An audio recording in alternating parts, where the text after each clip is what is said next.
Hello guys, gawa tayo ng steam lemon with honey and salt.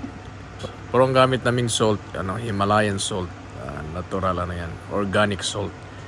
Para medyo healthy siya, di ba? So ang gagawin pala natin muna, yung slice orange, poke natin siya ng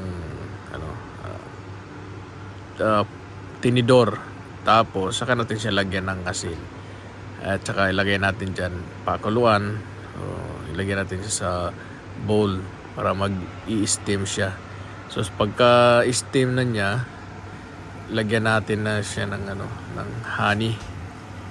Tapos yung water na pumasok dyan sa bowl na unwanted na water, dapat natin siyang tanggalin para hindi siya maghalo doon sa lemon, para hindi maglasang tubig.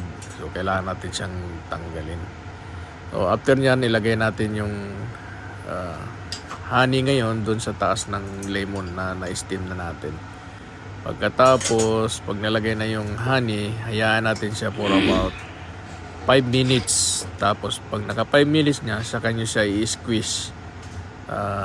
Ilagay sa baso or cup, o saka natin siya iinumin. So narinig nyo kanina yung parang may tumatahol.